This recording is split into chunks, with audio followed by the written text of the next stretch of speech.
Alright, all you midweek hump jumping stunners out there, welcome back to Under the Radar.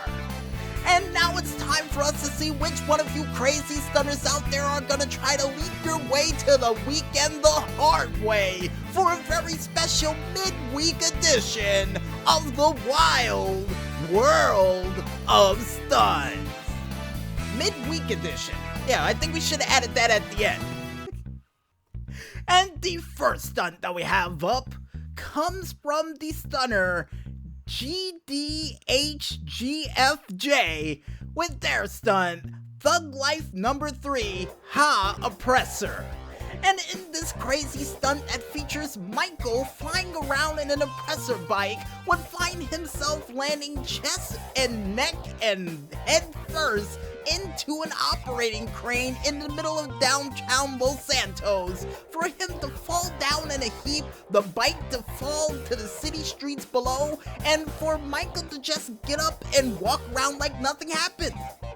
And apparently, according to the doctors, who gives this stunt a 5, but a 10 for the landing, would say that he would suffer not only 3 cracked ribs, a broken collarbone, a broken, what is that bone in the center?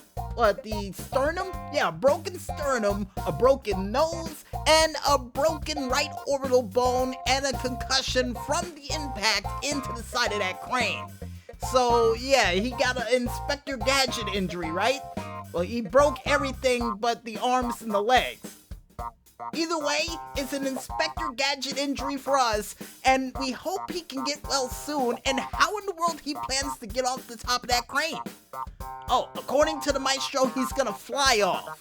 Oh, that won't end badly.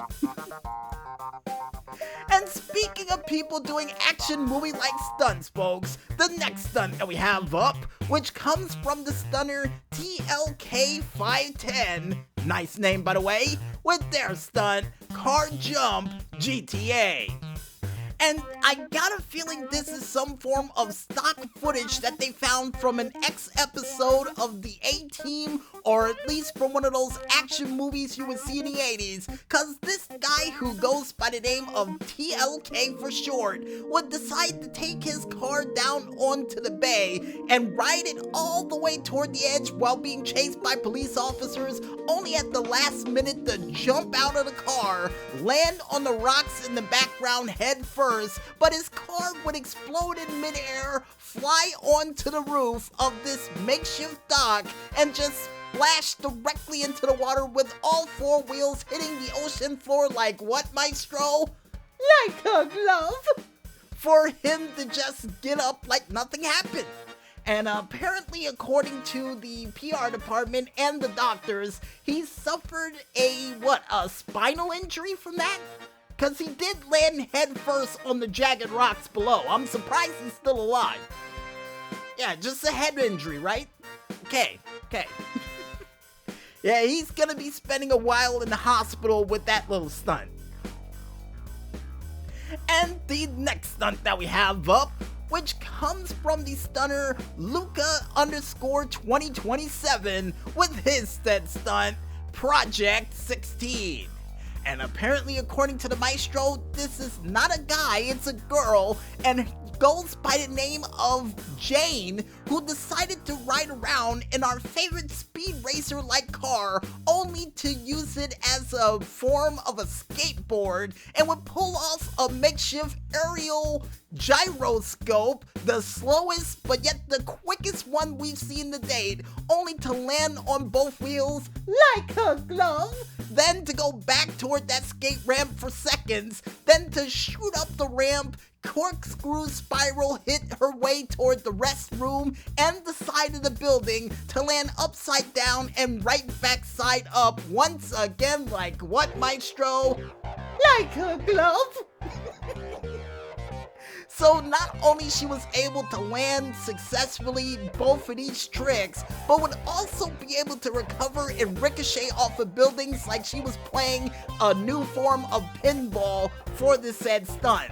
Now, the fact that she's still alive without wearing a helmet when that car scraped the ground once again proves that she, just like the person last week, was using the 0012 adhesive spray that we mentioned to you during the Indie Awards. Nice! So word of my products are really starting to get around and helping out these stunners. I like it. And the next stunt that we have up, which I got a feeling this guy may need some form of adhesive spray for his spine, cause the next stunt that we have up comes from the stuntress Jenny Home Alone with their stunt, Flying Spike.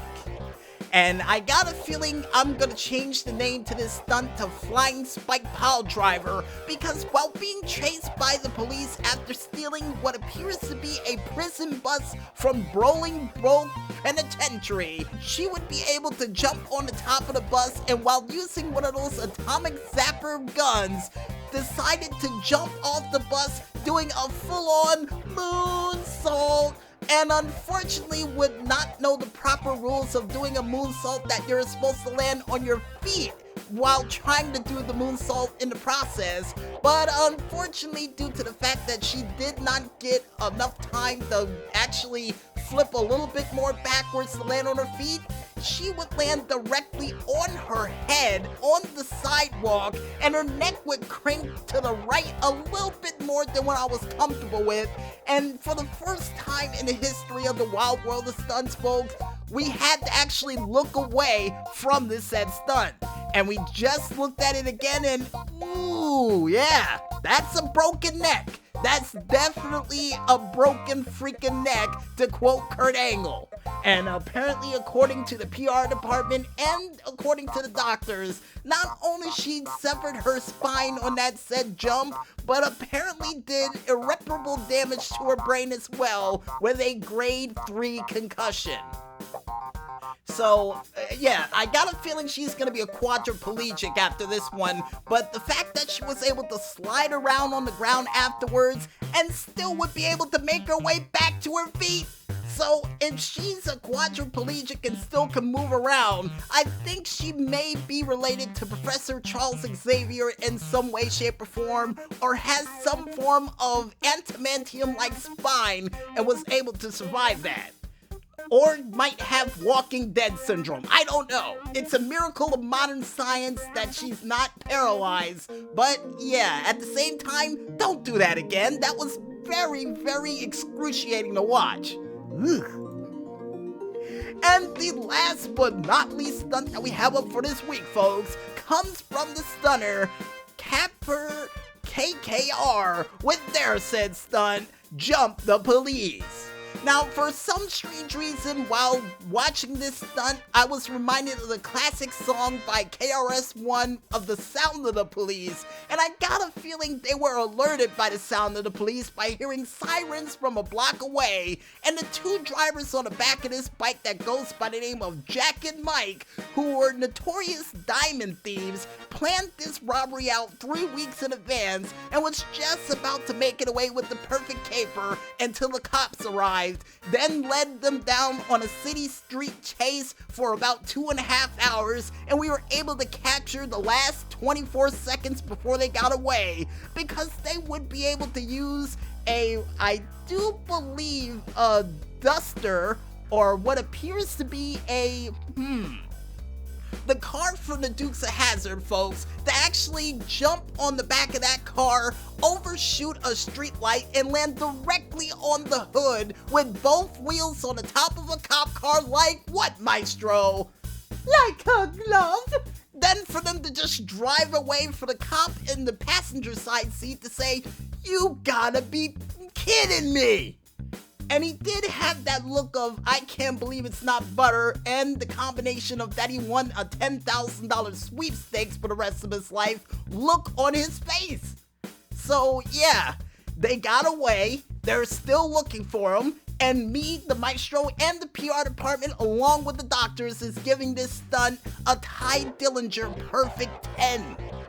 And before the Los Santos Police Department asks us, we don't know their whereabouts. We don't know where they are.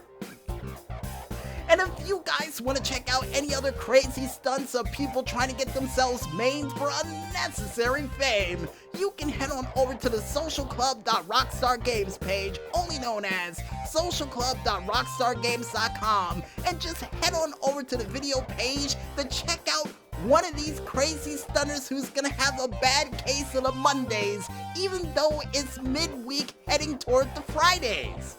And a bad case of the Mondays in their world is a broken back or spine, which actually happened during this week. So yeah, bad case of the Mondays is what we're gonna call that.